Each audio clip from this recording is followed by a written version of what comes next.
What's going on, everybody? Axis here to just walk through a quick tutorial on how to use a new tool that I will be posting each week for PGA betting on FTNBets.com.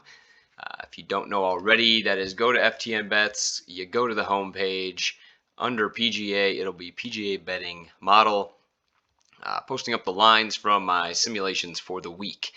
So I tried doing this video already. I tried using Excel, and apparently my PC screen recording won't let me click on two different windows, so I had to redo this, and I just had to do it in a browser. So I just want to tell you that what I'm about to show you can also be done in an Excel sheet. You can even Google the formula on how to convert American odds to win probabilities. I would like to add win probabilities next to these in the future, and I will do that. So right now what you're seeing is my model is my winning numbers. So I make John plus 902 to win, Jordan Spieth plus 2838 to win. T5s are the same stuff. Dustin Johnson plus 411 to top 5. That's an American odd. What I suggest doing, and why I'm going to add percentages, is you can convert this to a percent and then convert the book to a percent and compare and see what kind of edge you have. Now, when I do this from the book, I'm going to leave the vig or the juice in it.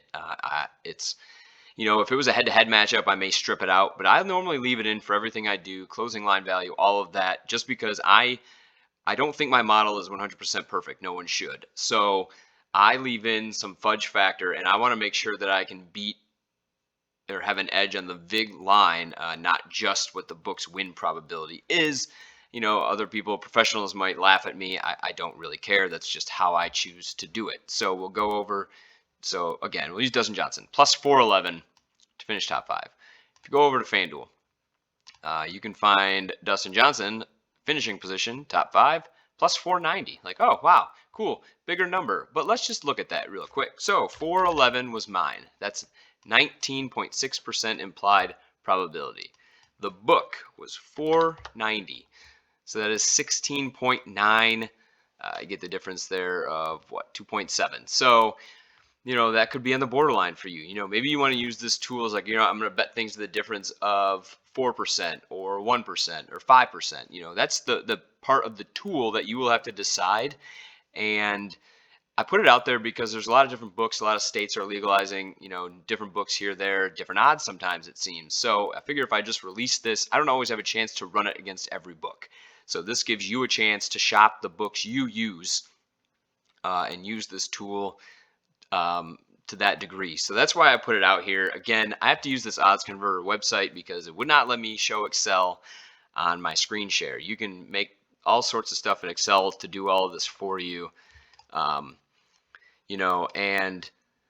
I think that's the beauty of the tool. And you'll notice, so with like my outright numbers, like I will bet numbers a little worse than what this says. Like for instance, I bet JT this week, 22 to 1. This is 36. I made him 36. Like I have more leeway on my outrights. There's just a ton of different luck and variance that goes into winning, let alone golf in general, but especially to be the top guy, to get all the bounces that week, to get all your putts to fall, all the ones that didn't lip out, that type of thing.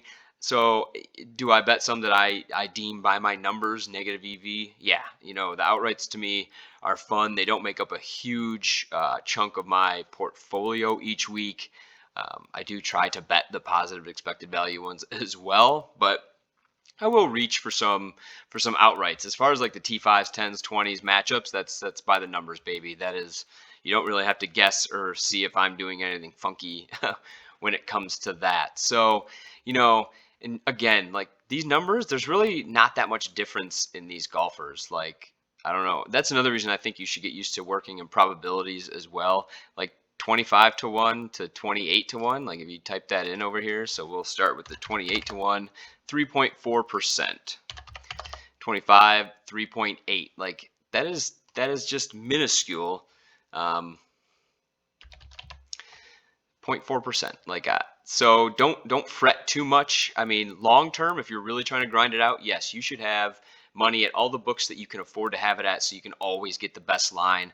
But I realize a lot of you are recreational. You don't care. You like to have your one book. It's easy. Okay, perfect. So I'm just showing you this so you don't always fret and like, oh man, my guy, my book has him at 28 to 1, but this other book has him at 35 to 1. Like, yeah, long term, 0.06%, sure. But again, if you're doing this mainly recreation to have fun, I just want to show you you're not murdering yourself by not having some of these lines, like especially in the outrights. Like again, there's just so little difference separating the win probabilities for a lot of these golfers each and every week. And I think when you start to look at the actual win probabilities instead of just the line, you start to realize more and more just how little separates, these professional golfers. Like Terrell Hatton 33 and Jason Day is 75 to 1. So once again, 33, Terrell Hatton 2.9 implied. Day 1.3, like, and a lot of people that would stare at that and be like, oh wow, 33 to 75, like that's got to be huge. Like it's not. And again, there's some juice in that number. I'm not stripping any of that out. It's just difficult. And like if it was a head to head and we did the calculation and we're like, all right, there's 4% juice, you can safely subtract 2% off each side for the most part, and feel pretty good about that. The outright market, some might get added to some of the favorites. A lot of it's added in the back end. Guys that I make like 8,000 to 1, a book is probably not going to post an 8,000 to 1. They're going to knock it down. They're going to cap it at 1,000 or whatever it is. I don't know. I don't even know what. Yeah. So, oh wow, look at that FanDuel, huge numbers. So on guys that we've never heard of. But anyway, a lot of the juice can be added to these guys who just really don't even have a 1 in 100,000 shot or 1,000. You get my point. So I just want you to be more comfortable with the numbers you're looking at and how I use it, and go from there. Again, find me in Discord if you have any questions. I will do my best to answer them. And yeah, hopefully you find this tool useful, and let me know how it's going for you. Good luck this weekend, everybody.